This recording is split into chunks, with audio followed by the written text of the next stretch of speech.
प्राचीन समय की बात है। उज्जैन में राजा भोज राज्य करते थे। वह बड़े दानी और धर्मात्मा थे। उनके बारे में प्रसिद्ध था कि वह ऐसा न्याय करते कि दूध और पानी अलग अलग हो जाए। नगरी में एक किसान का एक खेत था जिसमें उसने कई साग सब्जी लगा रखी थी। एक बार की बात है कि खेत में बड़ी अच्छी फसल हुई।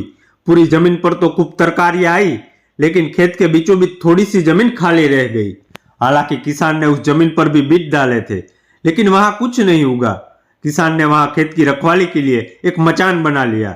जब भी किसान मचान पर चढ़ता, अपने आप चिल्लाने लगता, कोई है, राजा भोज को पकड़ लाओ और सजा दो, मेरा राज्य उससे ले लो, जाओ जल्दी जाओ। सारी नगरी में यह बात आग की तरह फैल गई और राजा भोज के कानों में पहुंची। राजा ने कहा, मुझे उस खेत पर ले चलो, मैं सारी बातें अपनी आंखों से देखना और कानों से सुनना चाहता हूं।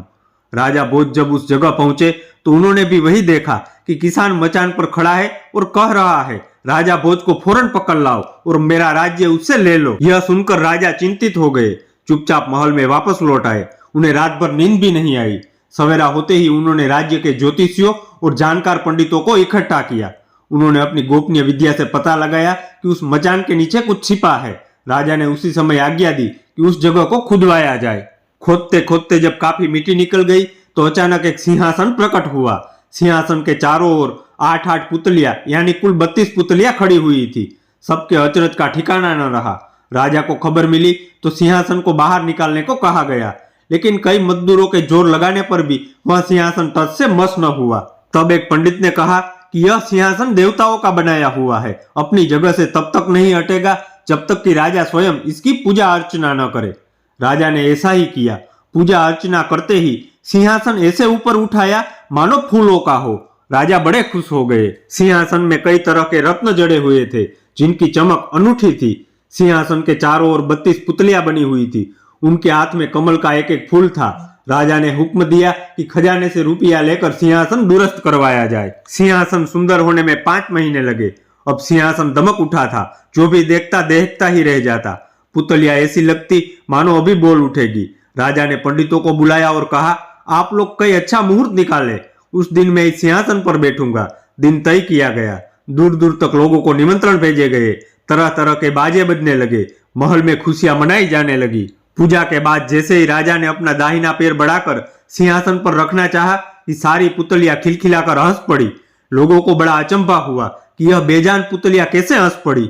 राजा ने अपना पैर खींच लिया और पुतलियों से पूछा, ओ सुंदर पुतलियों, सच सच बताओ कि तुम क्यों हंसी।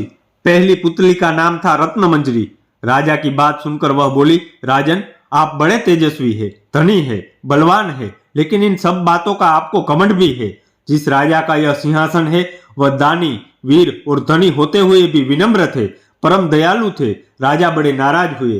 पुतली ने समझाया, हे महाराज, यह सिंहासन परम प्रतापी और ज्ञानी राजा विक्रमादित्य का है। राजा बोले, मैं कैसे मान लूं कि राजा विक्रमादित्य मुझसे ज्यादा गुणी और पराक्रमी थे। पुतली ने कहा, ठीक है, मैं तुम्हें राजा विक्रमादित्य की एक कहानी सुनाती हूँ। अंबावती में एक राजा राज्य करता था। वह बड़ा दानी था। उसी राज्य में धर्मसेन नाम का एक और बड़ा राजा हुआ। उसकी 4 रानियां थी। एक थी ब्राह्मण, दूसरी क्षत्रिय, तीसरी वैश्य और चौथी शूद्र। ब्राह्मणी से उसे एक पुत्र हुआ जिसका नाम ब्राह्मणित रखा गया। सतराणी से 3 बेटे हुए। एक का नाम शंख, दूसरे का नाम विक्रमादित्य और तीसरे का भर्तृहरि रखा गया। वैश्य से एक लड़का हुआ जिसका नाम चंद्र रखा गया। शूद्राणी से धन्वंतरी हुए। जब वे लड़के बड़े हुए तो ब्राह्मणी का बेटा घर से निकल पड़ा और धारापुर आया। हे राजन, वहां के राजा तुम्हारे पिता थे। उस लड़के ने राजा को मार डाला और राज्य अपने हाथ में लेकर के उज्जैन पहुंचा। संयोग की बात है कि उज्जैन में आते ही वह मर गया। उसके मरने पर सतराणी का बेटा शंख गद्दी पर बैठा। कुछ समय बाद विक्रमादित्य गद्दी पर बैठे। एक दिन राजा विक्रमादित्य को राजा बाहुबल के बारे में पता चला कि जिस गद्दी पर वह बैठे हैं वह राजा बाहुबल की कृपा से है। पंडितों ने सलाह दी कि हे राजन, आपको जग जानता है, लेकिन जब तक राजा बाहुबल आपका राज तिलक नहीं करेंगे तब तक आपका राज्य अचल नहीं होगा। आप उनसे राज तिलक करवाओ। विक्रमादित्य ने कहा, अच्छा, और वह अपने ज्ञानी और विश्वसनीय साथी लुतवर्ण को साथ लेकर वहां गए। बाहुबल ने बड़े आदर से उनका स्वागत किया। 5 दिन बीत गए। लुतवर्ण ने विक्रमादित्य को सलाह दी कि जब आप विदा लेंगे तब राजा बाहुबल आपसे कुछ मांगने को कहेंगे। राजा के घर में एक सिंहासन है जिसे साक्षात महादेव ने राजा इंद्र को दिया था और बाद में इंद्र ने बाहुबल को दिया। उस सिंहासन में यह गुण है कि जो उस पर बैठेगा वह 7 द्वीप 9 खंड पृथ्वी पर राज करेगा। उसमें बहुत से जवाहरात जड़े हुए हैं। उसमें सांचे में डालकर 32 पुतलियां लगाई गई है। हे राजन, तुम उसी सिंहासन को मांग लेना। अगले दिन जब विक्रमादित्य विदा लेने गए तो उसने वही सिंहासन मांग लिया। राजा बाहुबल वचन से बंधे हुए थे। बाहुबल ने विक्रमादित्य को उस पर बिठाकर राज तिलक किया और बड़े प्रेम से विदा किया। राजा विक्रमादित्य ने लौटते ही सभा आयोजित की और पंडितों को बुलाकर कहा, मैं एक अनुष्ठान करना चाहता हूँ, आप देखकर बताइए कि मैं इसके योग्य हूं या नहीं। पंडितों ने कहा, आपका प्रताप तीनों लोकों में छाया हुआ है, आपका कोई बैरी नहीं, जो करना हो कीजिए। अपने खानदान के सब लोगों को बुलाइए, 1.25 लाख कन्यादान और 1.25 लाख गाय दान कीजिए, ब्राह्मणों को धन दीजिए, जमींदारों को 1 साल का लगान माफ कर दीजिए। इतना कहकर पुतली रत्नमंजरी बोली, हे राजन, आपने अगर कभी ऐसा दान किया है तो सिंहासन पर अवश्य बैठे। पुतली की बात सुनकर राजा बहुत निराश हो गए। आज का दिन तो गया, अब तैयारी करो, कल सिंहासन पर बैठेंगे।